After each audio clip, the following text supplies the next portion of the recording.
وہ تقسیم جس نے ہمارا سکھ چین چھین لیا۔ جسونت سنگھ۔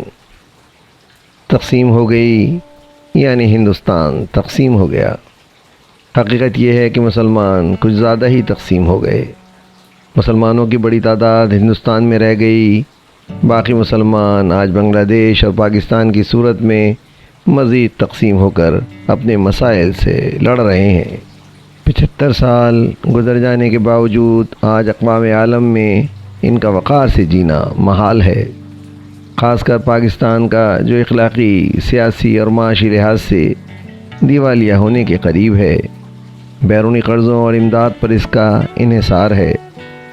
اس موقع پر جسونت سنگھ کے تاریخی جملے تقسیم نے ہمارا سکھ چین چھین لیا کے ساتھ شورش کی غزل کون لے گیا سے چند اشعار پیش خدمت ہیں جو ہمارے حال کی بدحالی کی معقول عکاسی کر رہے ہیں۔ راہ رو تلاش منزل مقصود میں ہے گم، راہ رو تلاش منزل مقصود میں ہے گم، رہبر سکون قلب کے آثار لے گئے۔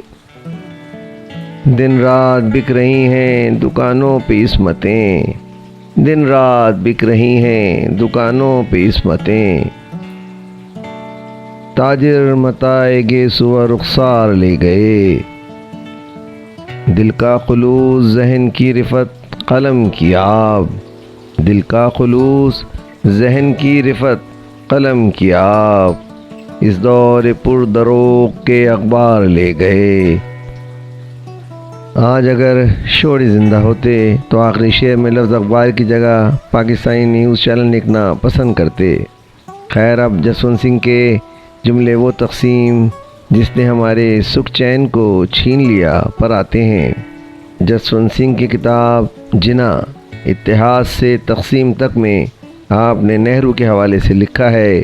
نہرو نے بھوپال کے نواب کو دل چھونے والے انداز میں لکھا تھا۔ ان کا یہ اندازہ جائز تھا کہ ہندو اور مسلمان عقیدے کی بنیاد پر ہندوستان کی اس تقسیم کو منظور کر کے ہماری قومی اختلافات کا حل نکال کر ایک مستقل امن و امان والے دور کا آغاز کریں گے، لیکن ایسا نہیں ہوا۔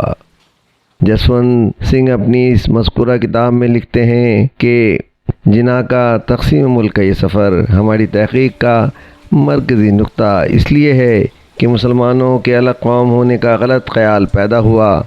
ہندوستان میں مسلمان بلا شبہ ایک الگ مذہب کے پیروکار ضرور ہیں، لیکن وہ بنیادی طور پر اس سرزمین کے ہیں۔ وہ اسے خواہ کسی انداز سے بھی دیکھیں، جس وقت وہ ہندوستان کے بعض علاقوں کے حکمران تھے اس وقت مسلمان اپنی مرضی سے ہندوستانی ہی تھے، یعنی ہندوستان کو اپنا ملک سمجھتے تھے۔ اپنی اس کتاب میں ایک اور مقام پر وہ لکھتے ہیں کہ مسلمان ایک الگ قوم ہے۔ پہلی بار سننے میں یہ نعرہ ناقابل فہم اور ناقابل قبول ہے، لیکن ناقابل قبول ہوتے ہوئے پھر وقت کے ساتھ اس خیال نے دھوکے سے ایک گونج حاصل کر لی، گویا کوئی نیا نظریہ پروان چڑھ رہا ہو۔ اس مطالبے کے ساتھ یہ بات بھی مستحکم ہوتی چلی گئی کہ اس مطالبے کی مخالفت ناانصافی کے مترادف ہوگی۔ نتیجہ یہ نکلا جو ایک گھریلو ہندو مسلم جھگڑا تھا وہ اب بین الاقوامی اور ہند پاک منافرت اور جنگ میں تبدیل ہو گیا۔ ہم نے اپنے گھریلو نا اتفاقیوں کو آفاقی بنا دیا۔ مسلمان ایک الگ قوم ہیں کی تجویز رکھنے میں محمد علی جناح بہت بڑی غلطی کر رہے تھے۔ یہی وجہ تھی کہ جب پاکستان بننے کے بعد ہندوستان کے ساتھ مستقل امن، دوستی اور اتحاد کی بات کی تو یہ کتنی سنگین غلطی کر رہے تھے۔ وہ جناح جو اعلانیہ کہہ چکے تھے کہ ہندوستان کا اتحاد محض واہمہ ہے۔ زندگی کے بارے میں مسلمانوں کے تصورات ہندوؤں سے مختلف ہیں، اس لیے تقسیم کے سوا مسئلے کا کوئی دوسرا حل نہیں ہے۔ جناح سے زیادہ تو مرحوم ضیاء الحق حقائق سے زیادہ قریب تھے، کیونکہ جب ان سے پوچھا گیا یہ ایک سنی ہوئی بات ہے، اس کی سچائی پر سوال اٹھ سکتا ہے، پاکستان نے ہندوستان کے تئیں اتنی زیادہ تیز پالیسی کیوں اپنا رکھی ہے؟ انہوں نے جواب دیتے ہوئے کہا کہ ترکی، مصر یا ایران خود کو جارحانہ انداز میں مسلمان بتانا چھوڑ دیں تب بھی وہ وہی رہیں گے جو آج ہیں، لیکن اگر پاکستان جارحانہ انداز بنا کر اس وقت کٹر اسلامی نہیں رہتا تو پھر وہ ہندوستان ہو جائے گا۔ یہ فکر 1947 سے لے کر آج تک پاکستان کے تمام رہنماؤں کے دل و دماغ پر چھائی ہوئی ہے۔ میرا ذاتی خیال ہے کہ تقسیم ہند کے بعد پاکستان کی دوستی اب ایک خواب ہے، خاص کر ایک ایسی صورتحال میں جب تقسیم کے بعد کشمیر کا مسئلہ جو بر وقت حل ہو سکتا تھا وہ نہ ہو سکا۔ اب اگر پاکستان کا مسلسل مسلم اکثریت کی بنیاد پر کشمیر کو پاکستان میں شامل کرنے کا مشن ہندوستان کے ہندوؤں، خاص کر کٹر مزاج مذہبی ہندوؤں کے لیے قابل قبول نہ ہوگا۔ پاکستان جتنا اس مطالبے پر اصرار کرے گا، اس مطالبے سے ہندوستان میں بسنے والے مسلمانوں کی پوزیشن مزید کمزور ہوگی۔ اگر اب پاکستان کشمیر کے مسئلے کے حل کے لیے حکمت اور دانائی سے نہیں سوچتا اور کشمیر کو پاکستان بنانے کی کوشش جاری رکھتا ہے تو یہ کوشش صرف ہندوستان کے مسلمانوں کو ہی مزید مشکلات کا سامنا کرنے پر مجبور نہیں کرے گی، بلکہ پاکستان کی معیشت اور معاشرت کو مزید کمزور کر دے گی۔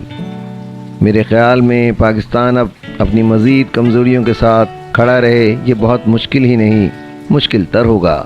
اس ویڈیو کا زیادہ تر مواد جسونت سنگھ کی کتاب جناح اتحاد سے تقسیم تک سے لیا گیا ہے۔ ہمارے ہاں علمی حلقوں میں اس کتاب کو جناح کے حوالے سے بہت مثبت نظر سے دیکھا جاتا ہے۔ آواز و پیشکش سراج الدین۔